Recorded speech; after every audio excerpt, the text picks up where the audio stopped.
Good evening. Can you hear me? Please tell me you can hear me. I am actually on a totally different setup tonight because I've smashed the lens on my normal camera, which I normally use for these things. So I've had to go to a quick backup. Someone winding me up here, sound but no picture. No, you got to be kidding me. I'm now using a phone basically to broadcast through the same software as normal. Hopefully you can hear me. Excellent. Yes, everyone's got me. Brilliant. Also, what I can now do is see your chat on a great big screen just behind the camera, which is really helpful for me. So I'll be able to follow all of your chat a little bit more closely, hopefully. So anyway, welcome back. Thanks very much for coming back. I missed you last week. Actually, that's a total lie. I didn't miss you at all. I was lying on a beach in 32 degrees. It was lovely. But I did miss you. I do miss these things. And I missed the whole week of Formula One because I just completely switched off, which was lovely in a way. But I kind of got halfway through the week and realised I'm so attached to Formula One. I'm kind of addicted to it. I need to know everything that's going on. I need to be talking to people all the time, learning, understanding. And I just didn't do any of that. And it was lovely in one sense, but I kind of got back at the weekend realising that it doesn't take very long to kind of drop off the radar and lose touch with so many of the stories that are going on. So the last few days have been basically spent calling everybody I know over in the paddock, reading everything I can, trying to catch up with as much as I can, talking to loads of you on Twitter and on Instagram as well. So hopefully I'm pretty much back up to speed. And of course I got back in time to watch the Belgian Grand Prix at the weekend, which may not have been the most interesting race that we've ever had. Perhaps a predictable podium, you could say. But still there's loads of stuff to talk about because there's a lot of stuff happening, you know, both what happened on track, because there are still some really interesting points, but also what's happening off track. There's loads of stuff going on. There's some great questions for you guys, which I appreciate. Thank you. So let's get into it. Thank you to everybody for joining all over the world again. Arizona in the States. I've had Australia, the Netherlands, Boris man, thank you very much. All sorts of people from all over the world. 020 Tom 020, a 2-minute silence for Ferrari. Feels like we should do that, shouldn't we? Well, this is the one live stream where you haven't had a 2-minute silence, let's be fair, because the mic was plugged in. There we go. Let's get into some questions because there's loads of them. We are going to start by talking about Ferrari, of course, because, I mean, look, it's a nightmare of a situation, and it's fairly well summed up by this question here from Fergal Tierney, who says, bear with me, where is it there? Oh, hang on. Hold on. I mean, come on, what do you expect? Perfection? There we go. Fergal Tierney asks this one. He says, hi Mark, Scuderia Ferrari. Discuss. Let's discuss it, because that's perhaps the biggest talking point of the weekend was Ferrari's dismal performance, and it's been dismal all year. I think we know that, but actually this Spa weekend, the Belgian Grand Prix weekend, just highlighted just how bad things are for them, and it is bad. This is always a circuit that was going to be tough for them because it's a power dominated circuit, it's a high speed circuit, all of the things that they're not good at. They are struggling massively in terms of engine performance. We know that, power unit performance. And to compensate for that on a high-speed circuit, they're having to back off loads of downforce, which is what they tried early in the weekend, just to try and reduce the deficit along those long straights that Spa, you know, has so many of. And they tried that, and it really didn't work. So when it came to qualifying for Saturday, they had to pile on some of that downforce again. And we all saw, well, the qualifying performance was dismal anyway, but we all saw on Sunday just how bad that was in a straight line, how they got swallowed up even by their own customer teams in the Alfa Romeo of Kimi Raikkonen. So terrible, terrible weekend for them. And the sad thing is that the next weekend we've got coming very quickly, of course, Monza is probably going to be even worse. And then after that we go on to Mugello, which is the 1000th race of Ferrari. This is supposed to be a big celebration, and yet that's another circuit that's high speed. It's probably got similar levels of downforce, I guess, to Spa, I would imagine, from when we were last running there. So it's going to be another really, really tough couple of weekends for them. I think a saving grace might be that there are, in fact, whilst they hoped to get fans to Monza, in the end they're not having any fans, and perhaps that's a good thing, because it could be a large embarrassment for them. So look, let's get into some of your comments on this. There's more on Ferrari, of course, in a moment, because there's so much to talk about when it comes to Ferrari. Ferrari must cheat again. It's quite simple, says Matt Mardle. And I do want to talk about the Ferrari cheating scandal, power unit scandal, investigation, because, in fact, let's bring it up now, because there's another question on the same sort of points here from Steph. Steph says, it's clear from Ferrari's current performance how much they gained from their engine the last few years, which has taken valuable points and prize money from rival teams. If you were a team boss, would you be pushing for the investigation to be fully published? Yes. And actually, that is still happening in the background, as far as I'm aware. It's obviously had to take a back seat. If you remember, all of the non-Ferrari powered teams originally sort of lodged a joint complaint to the FIA, a joint request for more information on that private agreement. For Mercedes then backed away. But I do think Red Bull particularly are still leading a group who would love to know a bit more about exactly what happened, for exactly the reason that Steph says there, because it's not just about what Ferrari did in terms of points and race wins. You know, perhaps you could argue they took some of those away from people like Mercedes, people like Red Bull perhaps, but also the points translate into prize money. And if Ferrari weren't in the picture last year, there'd be other teams that would have been further up the order and therefore taking a much more substantial chunk of prize money when this year round. So that's significant for a lot of people. So yes, they do want to know what happened. I think we all do. I think if we're going to look at what Ferrari were up to, I think we can pretty much surmise they were clearly bending the rules, let's say, in terms of the fuel flow limit.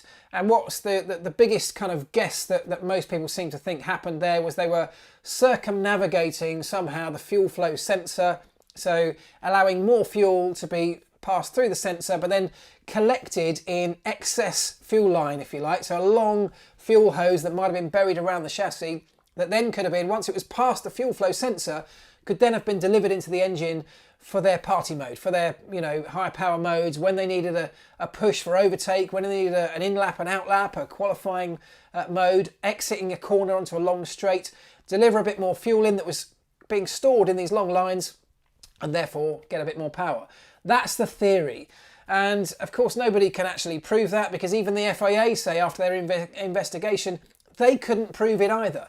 They strongly believe that Ferrari weren't running their engine legally at all times last year, but they can't prove they were running it illegally. There's also stuff around oil burning, that they may have been exceeding oil burning, but I think everybody was doing that until the rule clarification came in. And then there's this other argument around ERS usage. We saw a couple of races ago, the FIA asking all teams to submit the details of their ERS usage, how they were delivering energy from the MGUK, which of course is limited within the regulations. And that clearly, or highly likely, has come from part of the collaboration that they're now working with Ferrari to try and prevent other people cheating. So perhaps we can assume, and it is just an assumption at this point, that Ferrari may have been doing something with that as well, in terms of delivering energy through the MGUK to power the car in that way as well, perhaps beyond the limits. Perhaps they were able to circumnavigate somehow the energy or the sensor on the MGUK as well. So those are speculations, but I think people within the paddock know more or less what's happened, because people talk. It's just that nobody can actually say it, because the people who investigated say they haven't found any conclusive evidence, and that's the problem. The investigation being shrouded in mystery and kept between the two teams is a total bizarre one for me. I don't get it. I don't think anybody understands it other than that it's Ferrari. And there you go. I think that's what throws a lot of people into question over this relationship between Ferrari and the FIA. But there you go. Those are my thoughts. Let's just see what people are saying on that. Redmond Barry says, Ferrari didn't just make a bad car, they took their 2019 car and made it much worse. Good point, Barry Redmond, or Redmond Barry. That's a good point, and let's just touch on that, because lots of people saying, clearly it's not just the engine, is it? Because they were beaten this weekend by a customer team who has the same power unit in the Alfa Romeo. So on that note, what we can, I guess from this and surmise is that Ferrari knew last year, almost certainly for some time before last year, before it was discovered, they had an engine that could deliver a lot more power. They had one of the most high-performing power units, let's say, legally or otherwise. Because of that, they were able to design a car that could pile on a load more downforce, because if you've got more power, you're going incredibly quickly, you can benefit from having a load more downforce, which of course comes with a load more drag to go with it, but your power can push you through that and you can take the benefits of both. If you take away all the power and your design philosophy is still one of high downforce or much less efficient downforce than it might have had to otherwise been, given they had this power advantage, you're left with a car that's potentially very draggy or certainly very inefficient in terms of its downforce, and now with a whole load less power. And therefore it may well be that the Alfa Romeo, perhaps even the Haas at times over this weekend, perhaps their car is more efficient aerodynamically. Perhaps the car design is slightly better for the power unit that they currently have. And that's perhaps where Ferrari have really been shown up in the last couple of rounds and this sort of weird 2020 season. The power's gone. They're now highlighting the fact their car's not good either. So you're absolutely right. It's a real massive problem. And of course, it's not a problem they can fix easily because of the token system that we're all under for the next 2 seasons. Difficult time. Let me see. Shouldn't they just paint their car yellow and call it Fiat or Dino till 2022, says Tobias D. Lots of people have said, why don't they go back to last year's car? Well, I can't do that because of this token system. So the hardware they're using now in 2020 is mostly frozen. You know, outside of the aerodynamic surfaces, it's mostly locked in until the end of 2021 now. So it's not even that you can just change your entire car or redesign it. Even though they've got all this resource, they can't just go back to the drawing board and start again because it's all locked down. So they're kind of hampered by these rules that have been kicked in off the back of the pandemic that have really shown Ferrari up as well. Adam Elliott, Ferrari driver, is very frustrated. Absolutely. Has Seb stopped giving feedback or stopped being asked, making a bad car no better? Paul Greenan. I think Seb will be trying his best. Genuinely, I believe he'll be trying to do his best. Yes, he's frustrated. You can hear it in his radio messages. He's trying to dictate strategy, getting angry on the pit wall, talking over the radio. We've seen that in a couple of races now. That's never a good situation. You know, I can tell you from experience, the only way you get perfect harmony and the perfect outcome is by all aspects of your team working perfectly in harmony. And that's the driver, that's the engineers on the pit wall, it's your race engineer, it's the strategists, it's the mechanics. Everybody has to be on the same page. And as soon as even just one of those falls off that page or goes pulling in a different direction, the whole thing falls down like a stack of cards. And that's what's happening at Ferrari right now. How did Leclaire manage to make 2 podiums with this car? So that's a decent point. That's from Dromadaire Sahara. Leclaire did a great job actually in those couple of early races, didn't he? He managed to drag a decent qualifying lap, and then when you're in a decent position to start the race, it's much easier to hold on to that. Starting in 13th and 14th this weekend, you're in the middle of the pack, you're in traffic, there isn't, even if you had a quick car, you struggle to get out of that because of what's going on around you. You're hampered, your race is essentially ruined, and you're destined to race in that section of the pack. They started 13th and 14th, they finished 13th and 14th largely for that reason.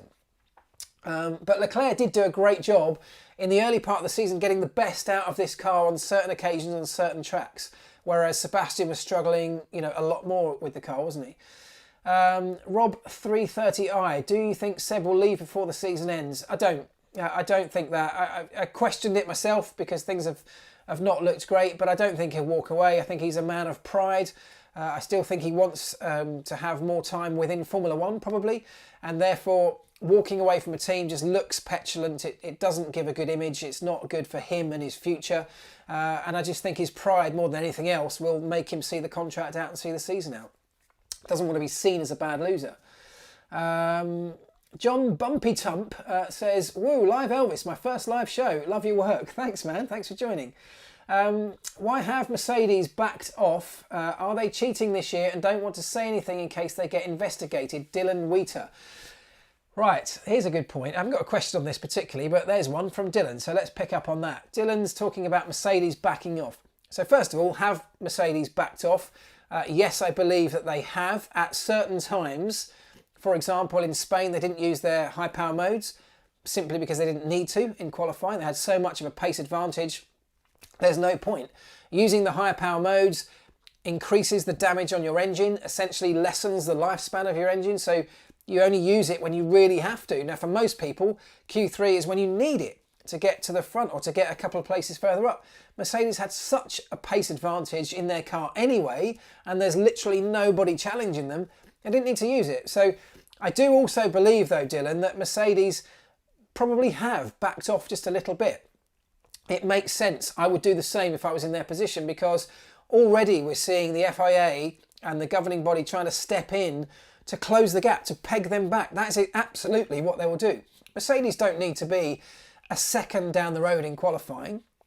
It just highlights the performance advantage, and it will essentially end up bringing rule changes that try and peg them back. They can be 2/10 up the road. As long as they're first and second, that's getting the job done on Saturday. And when it comes to the race, they're out in front. They can totally dictate and manage the pace. The fact that Lewis finished just a few seconds in front of Valtteri and then a few seconds ahead of Max, that's not a clear indication of their pace. That's because that's all they needed to do. They could have probably run off and finished the race 30 seconds up the road if they wanted to, but there's no point in doing that. So it makes sense for them to back off as long as they can still get the result that they want. So I don't think it's necessarily because they're cheating and they don't want to be found out, but they don't want to have the FIA step in and try and peg back their progress. That's exactly what a Formula One team should be doing, looking for every opportunity and making sure they maximise what they have. If they maximise that too much and then be penalised as a result, that wouldn't be good management from the Mercedes team, in my opinion. Felipe Barreto, what's worse, Ferrari's engine or Ferrari's strategists? Well, I mean, that is another good point, isn't it? It's not just the car that's the problem. The team is in something of disarray, and every time, and when you hear radio messages broadcast, you must first of all take with a pinch of salt that we only hear the radio broadcasts that the TV producer wants us to hear. So they listen to all of them, they select the juicy ones, they can even build a narrative out of those radio broadcasts and then put them to air. So you have to take some of that with a pinch of salt. But every time we hear Ferrari on the radio, it's negative or it's indecisive. When a driver asks a question, the response is always, well, I don't know, we'll come back to you, or we're still working it out, we're still looking into it. You know, I said this last time on the show, we need decisive decision making, you need clear, decisive communication between pit wall and driver, and vice versa. And Ferrari just aren't having that. They had a bungled pit stop in the first stop with Charles Leclerc. The second one was a top-up of the pneumatic system on the car. So that's the pneumatic valve system in the engine. It has a pneumatic system that powers or that operates the valves inside the top of the internal combustion engine. But then there's a reservoir, like a compressed bottle of air inside the cockpit, which feeds that system. And gradually you get a loss of pressure. That just happens naturally. Sometimes you might get a slightly greater loss of pressure than normal. We might get a slight leak somewhere and you need to top up the reservoir. That's what happened in the pit stop. It used to be fairly common and happen all the time. Now that we've got down to pit stops that are sub 3 seconds, 2 seconds, there's barely any time to do that. And so actually let's put a lot more focus in managing that system to make sure that either we have a bigger reservoir or we manage the leaks better. We make sure that we don't lose pressure as quickly. But Ferrari, they clearly had a problem and needed to top that up. I don't see it as being a massive drama. It's just something that happens. It actually happens, you know, you top it up in between every session anyway, just naturally. And they had to do it during the race. It's just that we saw it all because it hampered the pit stop. So that's not a big drama in itself. I'm sure it's an easy one to overcome.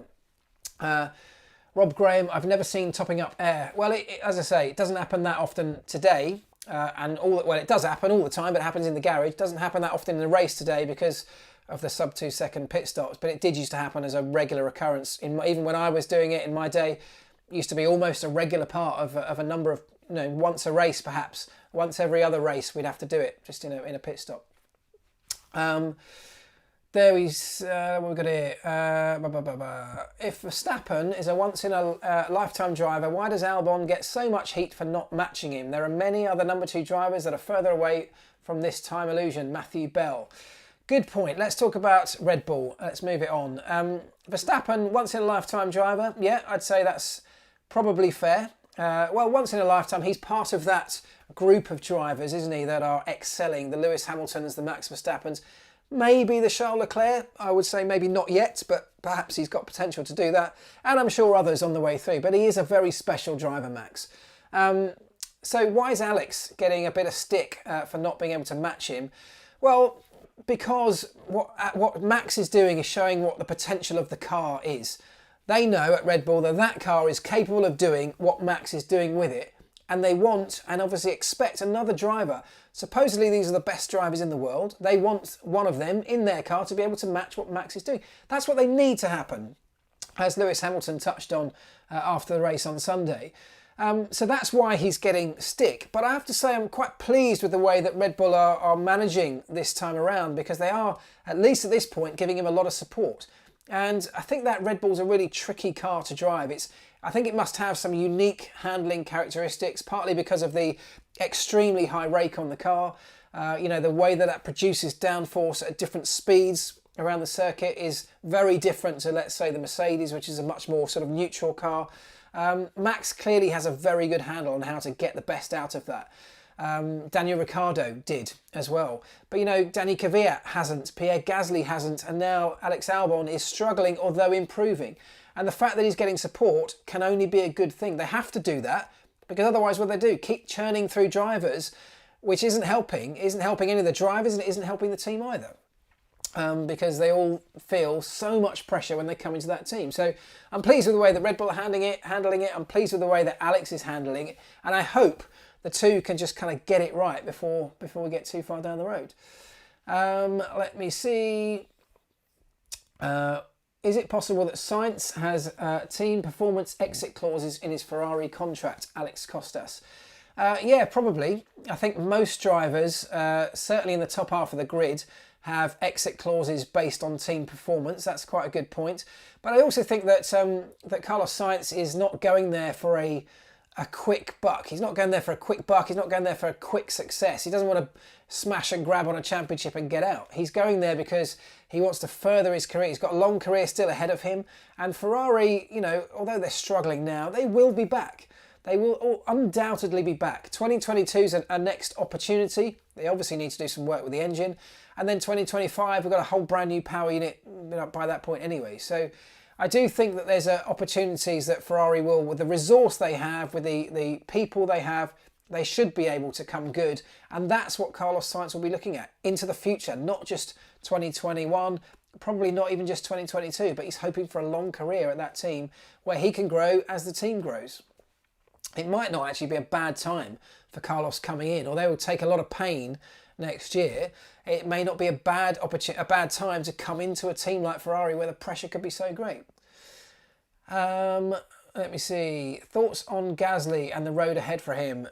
What a great race by Pierre Gasly. I was really pleased. I love Pierre Gasly. I think he's such a nice guy, really nice character, and a great driver. And he's doing really well in the AlphaTauri, isn't he?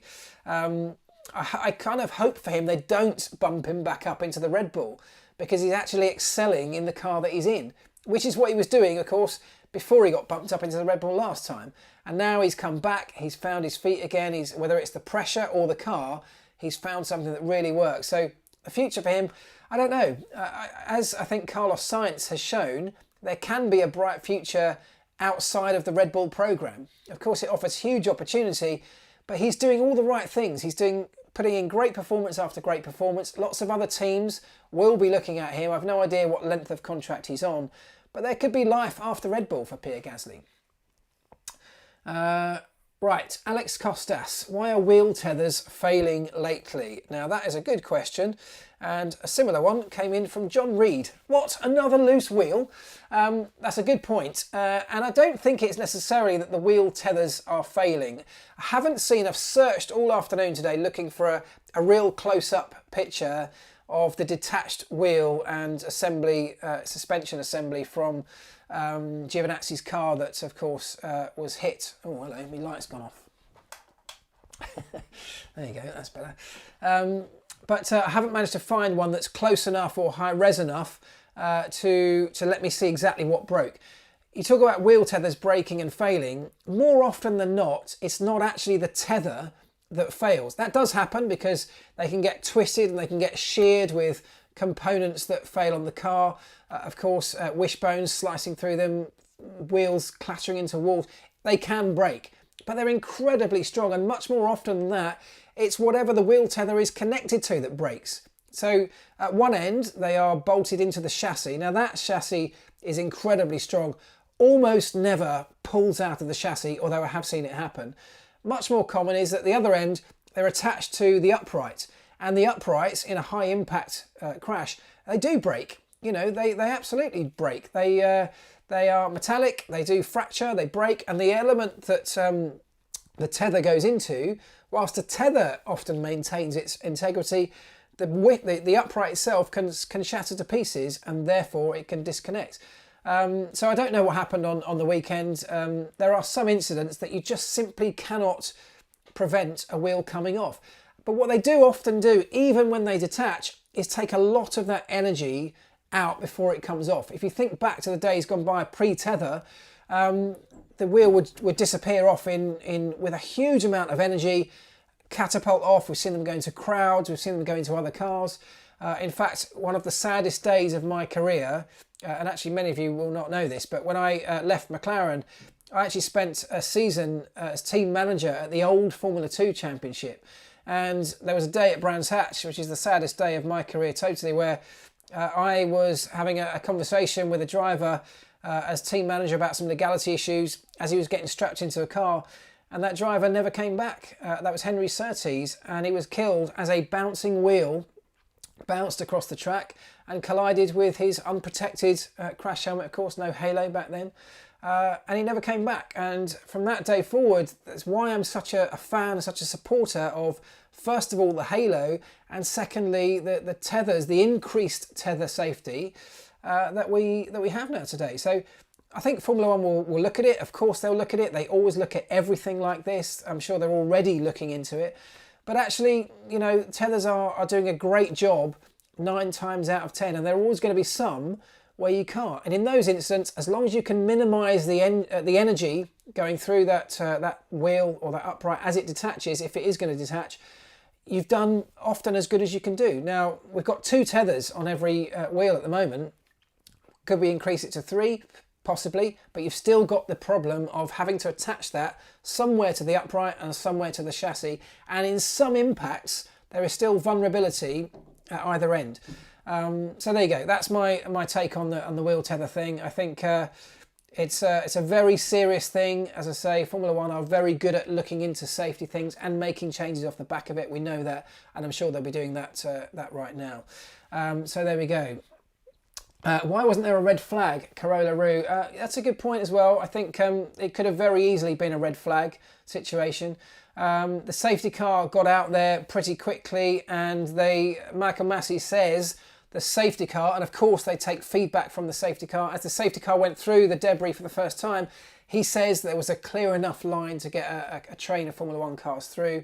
There was enough space either side of that to get marshals safely working at the speeds that they were going through. The problem, of course, was that there was a lot of debris that cars ran over, and luckily we didn't have any punches off the back of that, but we could have done. So I think it was one of those calls that could easily have been a red flag, and probably in those situations you kind of would err towards caution and throw a red flag, but he chose not to, and I think that was equally an okay decision. I think it was one of those borderline decisions that could have gone either way. Yeah, it should have been red. Lots of people saying it should have been red. I mean, I can totally understand that. That would have been the safer option, would be to throw the red. But then you've got to go through the whole restart procedure, get all your cars back round. And if they think it's safe enough not to do that, it's always the preferred option to keep things moving, even if behind a safety car. Right, let me see.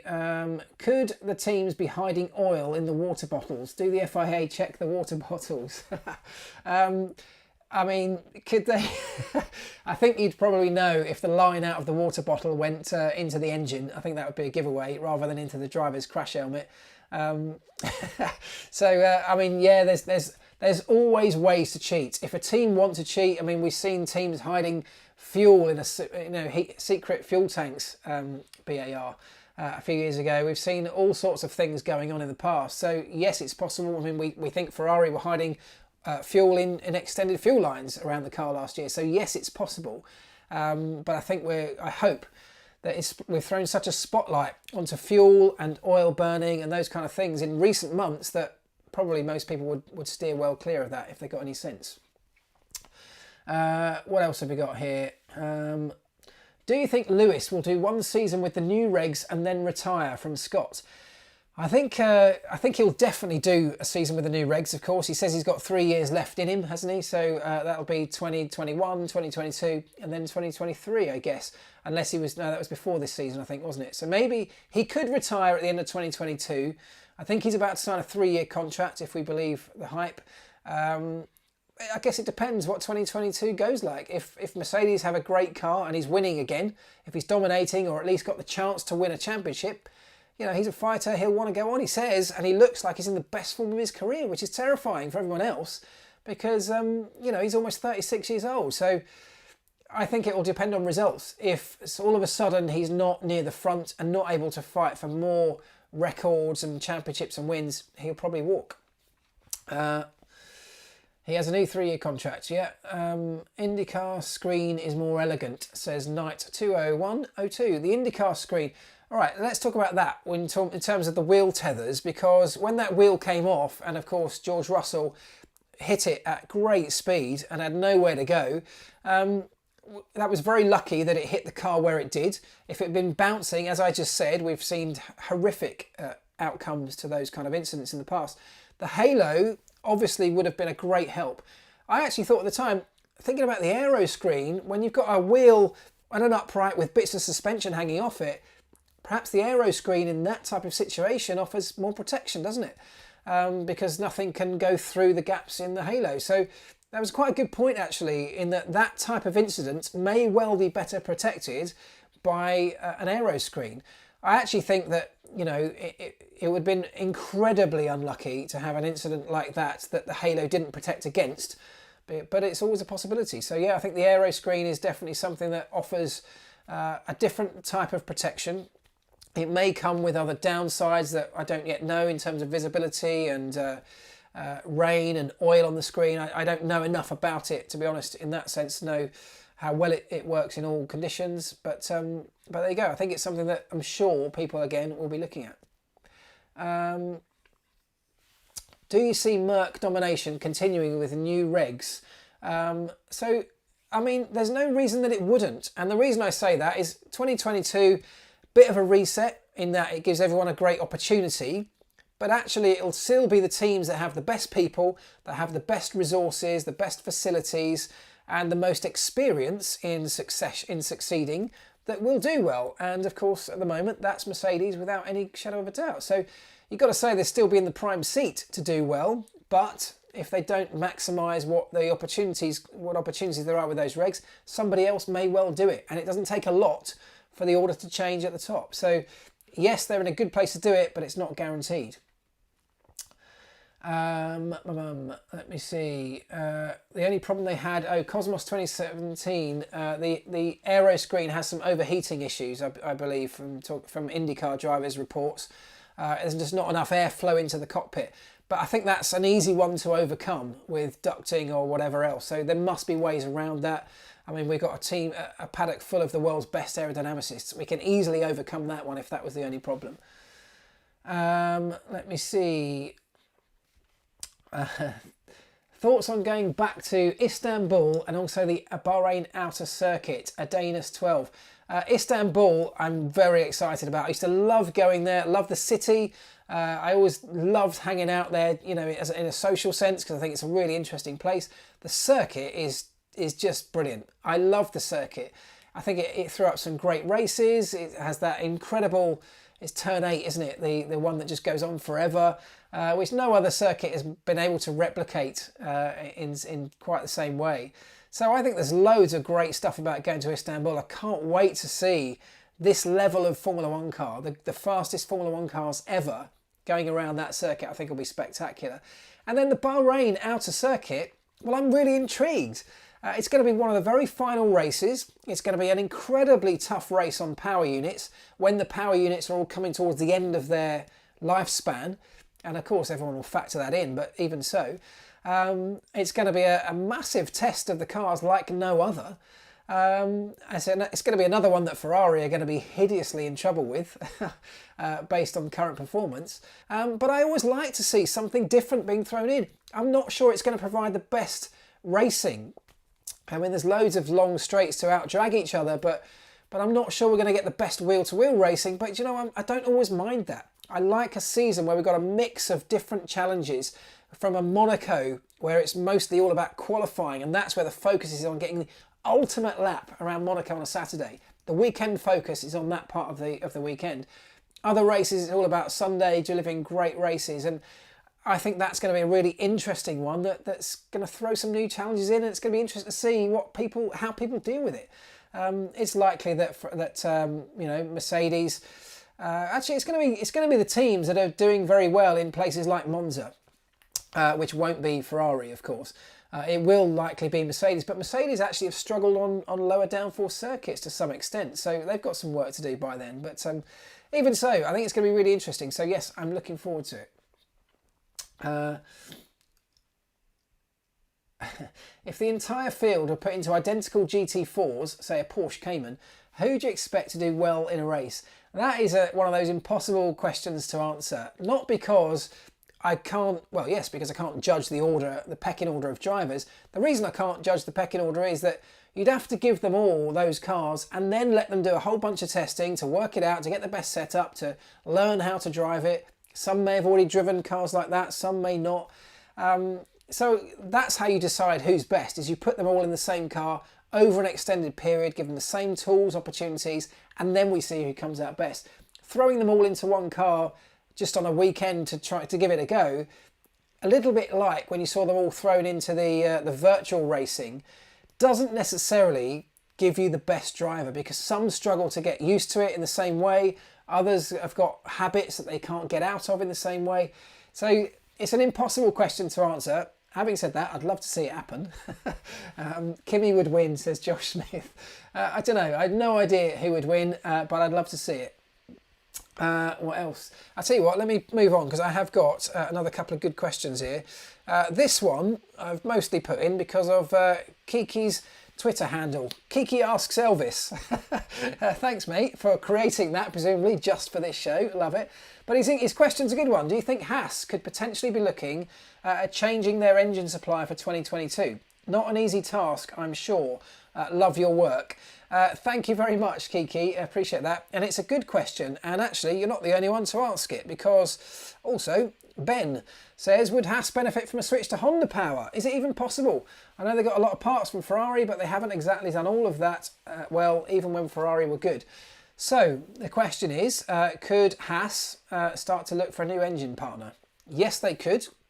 They can't do it next year for a number of reasons. A, it's just too short notice now anyway, but also, and this probably carries through to 2022 in some respect, they buy a lot of their car from Ferrari. They use Ferrari's wind tunnel, and they get other forms of assistance from Ferrari too, all legally, all within the rules. But their relationship with Ferrari is much more than just a customer of their power unit.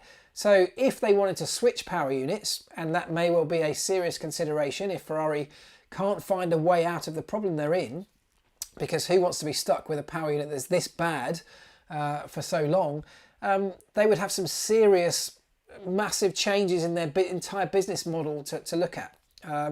They couldn't go to Mercedes, of course, because they're already, stacked with customers. So it would have to be a Renault or a Honda. And Ben, you suggested Honda. I think it would be a good move. Honda are doing well. They're showing really positive signs of improvement. They seem to be committed to the future, but equally Renault as well. That Renault power unit now is probably on equal terms pretty much with the Honda if you look at the performance of those cars on various different circuits. I mean, Renault doing incredibly well this weekend in a fast circuit like Spa. So yes is the answer. They would benefit from that switch in terms of the power unit, but they would have to either start designing a lot more of their car themselves, which is a completely different way of working. They don't have the people to do that, or they have to enter into a similar kind of relationship with somebody else. And at the moment, Renault or Honda don't really offer that capability. So a tricky one for Haas and for Alfa in, I guess, the same way. Let me see. Ferrari engine cars will be affected with the new regs in 2022 also because it's the same engine. Yeah, I mean, totally. They've got some time to make changes to the engine by 2022, of course, and you'd hope they can find some improvements, but yes, they're going to struggle to make the giant leaps that they need to find. Why is Grosjean still in F1, Marc, says Max Slater. Do you know what? Romain Grosjean cropped up being overtaken or lapped by somebody at the weekend. I forget who it was now. And I thought, do you know, I haven't seen Romain all weekend.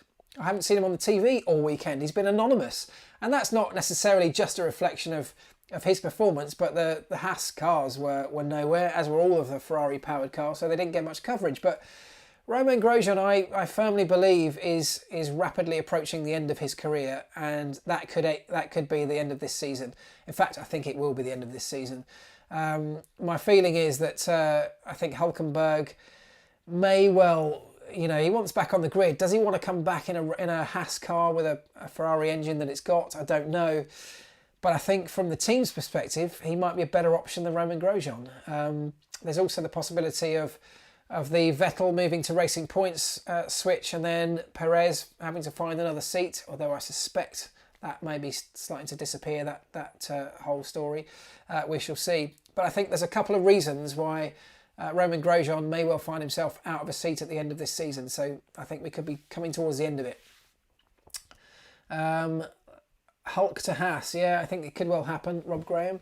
For me, both Haas drivers will be fired. I actually think that Magnussen has a lot more to offer than he's able to offer in that Haas car. Personally, I think I've said this before. I think he can offer a lot. I think he's a feisty driver. He's a great racer. He struggles at times. He's a bit petulant on occasions. And obviously he's in a car that really, really is struggling. So he's not able to show very much with what he can do. With Williams being sold, could they move to being a Merck customer? Well, they are a Merck customer, aren't they, Williams, already? I guess if the question is, could they take more from Mercedes? I don't think so, because they've already got the facilities and the people to create, the entire car themselves, and they're very proud of doing that. So it would mean a lot of losses in terms of people. They've got a huge facility. They'd have become redundant. So I don't think that's going to happen. Hulk and Kevin in a team, says Varun Sambi, team balls. That's true, isn't it? Yeah. Antonio Felix da Costa for a seat. Would love that. I'd love to see that too, but I'll tell you now, Antonio Felix da Costa has no interest in coming back to Formula One. He's loving life in Formula E, the current champion, of course. He's at the top of his game right now and loving it. And actually, all of the drivers that I know that have left Formula One and gone to Formula E, and you can say, well, they were dumped out of Formula One, so of course they're loving Formula E. The environment in Formula E is a much nicer place to work as media, but it's also a much nicer place to be a driver. It's a nice environment. How long it will stay that way, I don't know, but it's a much nicer environment, a much more pleasant and friendly and kind environment than the Formula One environment can be. So I don't think he'll have any interest in coming back. How long do you think Kimi can do this, says Tarek? That's a good question. I think Kimi is currently making his mind up, let's say, about what he wants to do with his future.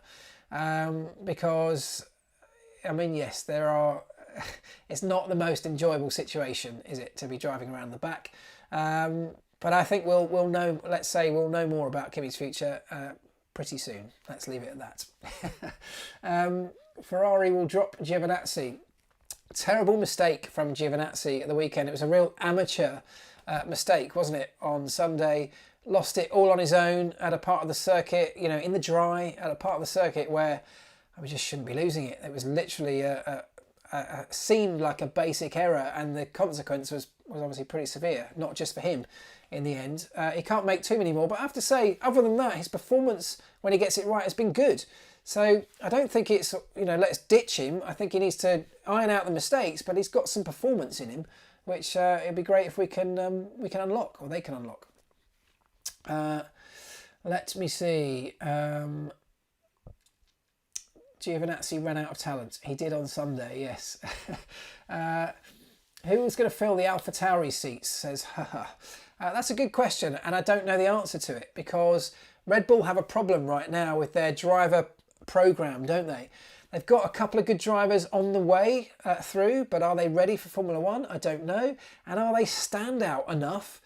Because ultimately the goal from taking a driver from the junior program is to be the next Max Verstappen or the next Sebastian Vettel, isn't it? That's what they're looking for. Have they got that further down the line at this point? I don't know. Yuki Tsunoda, Sam Buttle says, that's probably the one that's most likely, and he's doing incredibly well right now in Formula 2.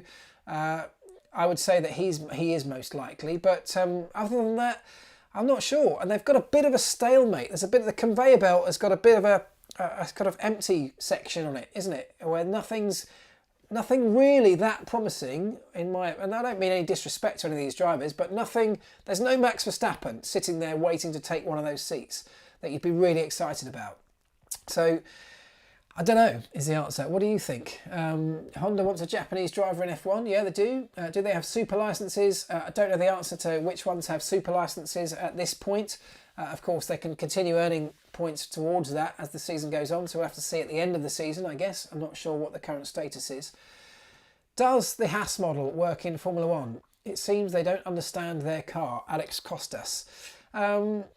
The Haas model, yes, the Haas model does work in Formula One because I guess they do understand. I mean, they've had lots of problems with their car, let's make no mistake, but they are still designing with Dallara, their chassis and their aerodynamics. They're doing that themselves.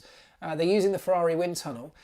A similar question could be applied to the Racing Point situation, where they've essentially copied a Mercedes from last year. Do they understand their car? Well, you'd say probably not fully, given the performance at the weekend, which I thought was really disappointing on a circuit where they should have been much, much better.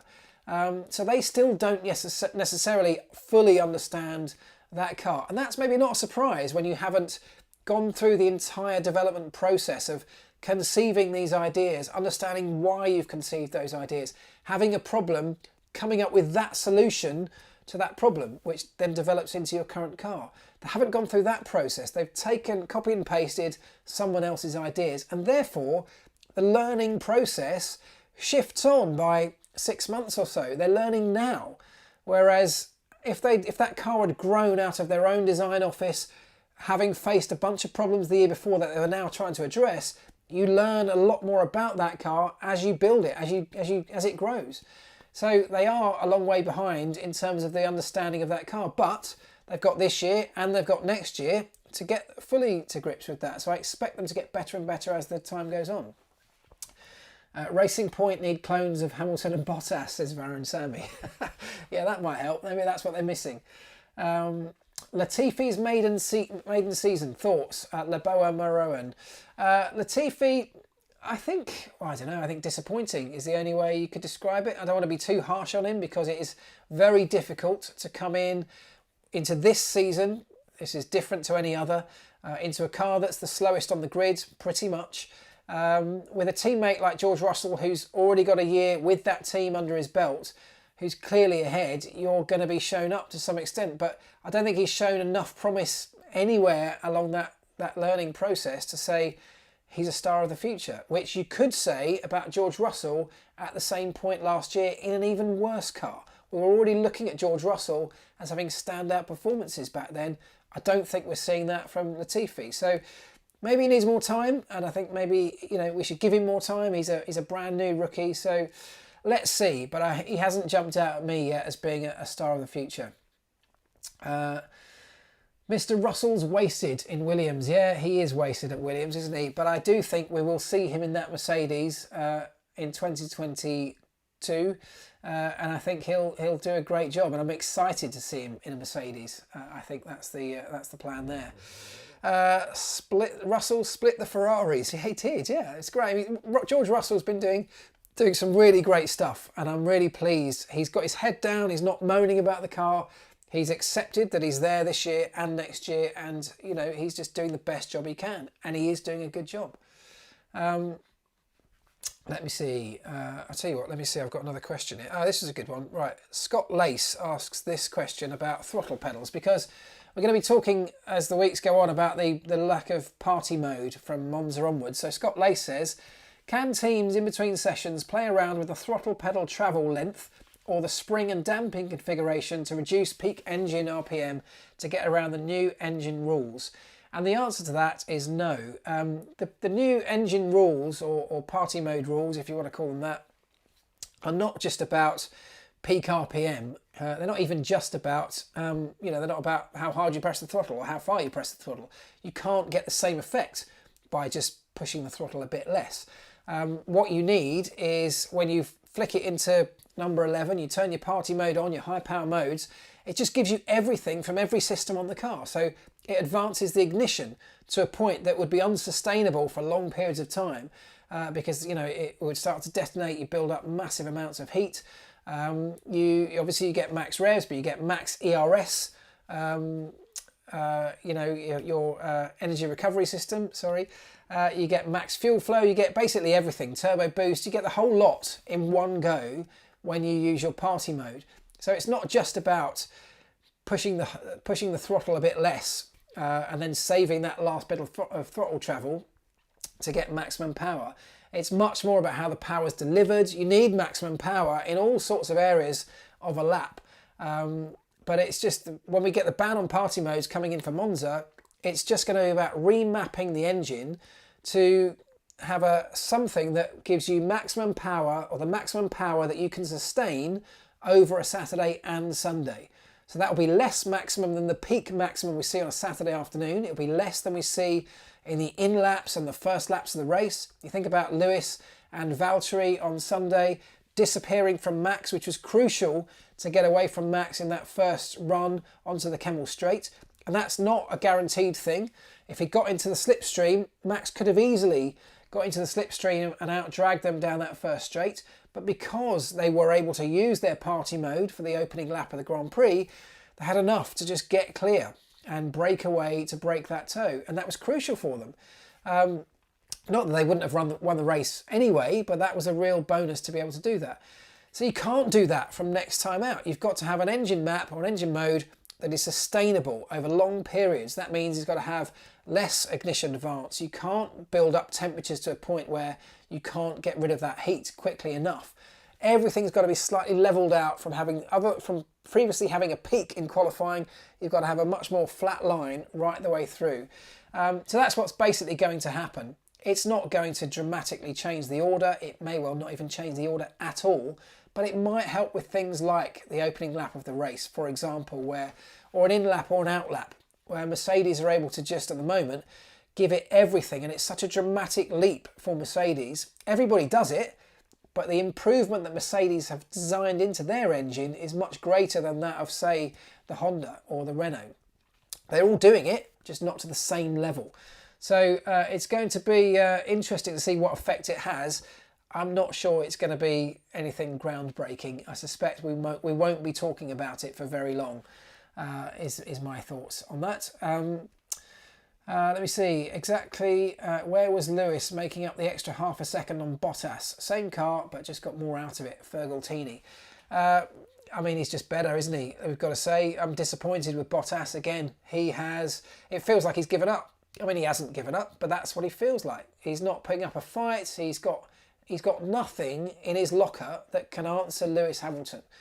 And Lewis is amazing. Lewis is at the top of his game. So maybe there aren't many people that have anything in the locker to answer Lewis Hamilton in the same car.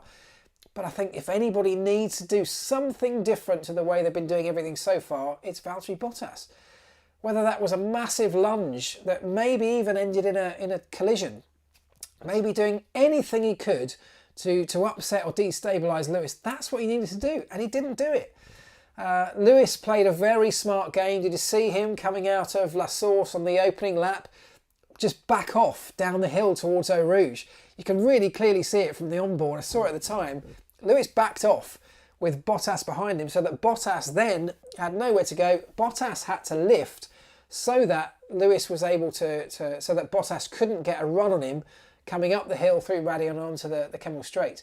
It was a smart move by Lewis. It was quite cheeky and it was probably on the cusp of potentially could have even been investigated, driving unnecessarily slowly, lifting off the throttle down a flat-out section of the racetrack. Technically, probably questionable, let's put it that way, but it was a smart move and it enabled him to stay in front along that long straight. So those are the kind of things that Valtteri Bottas needs to be doing, getting his elbows out, you know, pushing the limits of what's allowed, like Nico Rosberg did on occasion, because it was those little details that really got to Lewis and upset him, and one of the reasons that he was able to take a championship. Right. Toto turned down the engine by remote control so he could not pass. Lewis doesn't play the team game. Why should Bottas? There is no driver on that grid that plays, and you can take this as a quote, there is no driver on that grid that plays a team game when there's a championship at stake. Tell me one. There isn't one. I promise you. There are teammates further down the grid that have no race wins at stake, not even a podium at stake sometimes, certainly not a championship at stake. Yes, they can all be all friendly and help out the teammate and do the right thing for the team. Get into a championship fight, that will go out the window with any driver pairing on the grid. I 100% guarantee it. And if they're not like that, they don't deserve to be in a championship fight. There's my 2 pennies worth on that.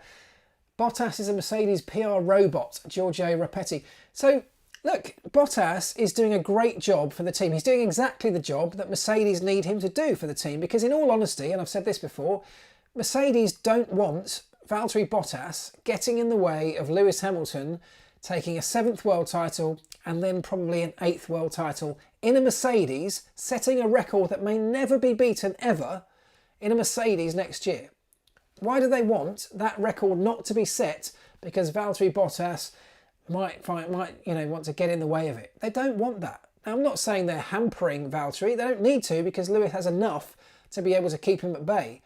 But the truth is, they will not want, at the highest level of Mercedes, they will not want Lewis Hamilton not to get an 8th world championship. There's another 2 pennies worth. Bottas is doing what Rosberg wouldn't do. What's that? Sit back and take the punishment. Bottas is very good. Hamilton is just better. I agree. Bottas needs Rosberg's porridge. Bottas was great first race. He was, and that's the thing with Valtteri. We've seen signs of him doing really well, haven't we? And then he's signed a contract. He's got a contract for next year, and it almost feels like either he has fallen away or Lewis has just found another gear. But either way, he can't match him. Let me see. Ferrari's dreadful form has left a massive void in the front of the field. We really need Leclerc and Vettel back up there for the sake of the sport. Crystal Racing. I totally agree. We do. It's a real.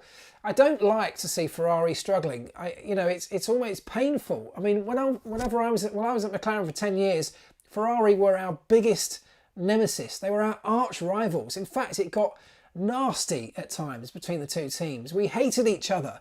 We didn't hate the guys in the garage, but Ferrari hated McLaren and vice versa, because they were absolute rivals for a long period of time. And at the time, I would have loved nothing more for them to tumble back down the order. But having seen them struggling so much, I hate it. I hate seeing the internet making fun of them as much as they are, because these are a group of people, in terms of the engineers, the mechanics, the strategists, the people in the factory, that are working incredibly hard, doing the best they can, and something's not working. It's not because they're all a bunch of clowns. There may be a couple of clowns somewhere down the order that are making mistakes, and they are making a lot of mistakes, but there are hundreds, if not thousands, of people that are giving everything and have such a passion for Ferrari to do well, and yet for them it must be heartbreaking. Think back to McLaren's woes over the last few years, and I felt that, even though I was no longer working at the team. So I feel also for the guys at Ferrari who must be suffering as well, and I'd love to see them back in the fight. If nothing else, just to get the front of the field a bit more competitive. I agree with you. Right, let me see. Have I got another question here? Yes, I have. Right, let me go for this one here. Ken Power. Why is a flat-out two-stop strategy not faster than a one-stopper with tyre management? The tyre management is costing a couple of seconds a lap. If you can go flat-out, you'll get your pit stop loss back in 10 laps.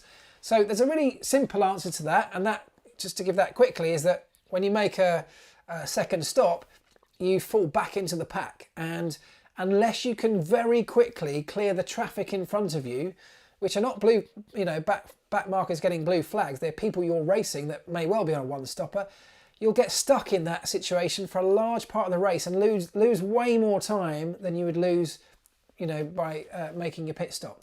So it's not as simple as that. If there's a huge gap, then absolutely, you see people often making another stop because it costs them nothing. They get the pace out of the new tyres and they've got a clear track to run at. But if you haven't got that, and we saw it this weekend, there was very little field spread.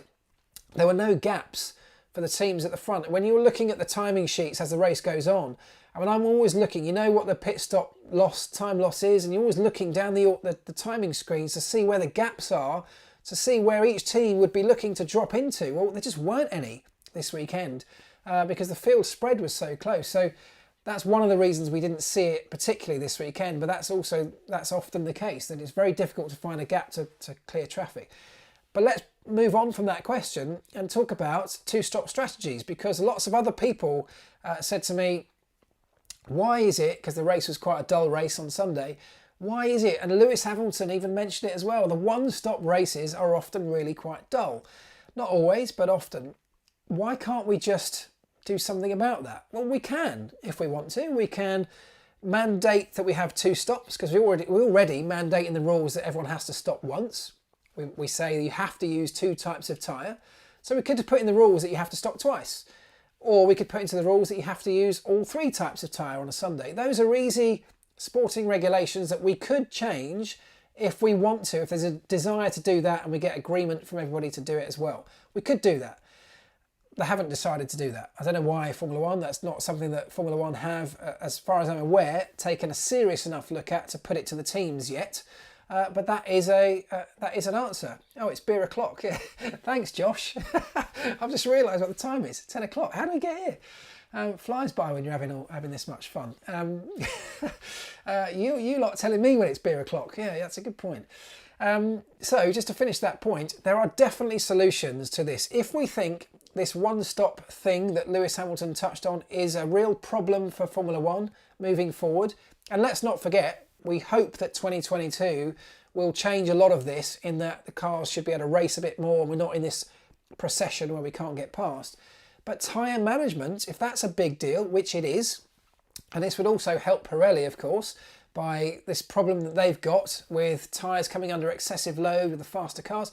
Let's say we make two stops, or we use all three compounds of tyre. It's not a big deal, but it could have quite a big impact, both in helping Pirelli with the longevity of tyres and also spicing up the racing. So that's my thoughts on this. I don't understand why we're not looking at that seriously enough. I can't see a big enough downside to doing it. I mean, I've tried to wrap my brains to think of a downside. Can't think of one. If anyone can think of a downside, let me know. But yeah, that seems like a relatively simple solution if we think we've got a problem, like Lewis Hamilton said after the weekend.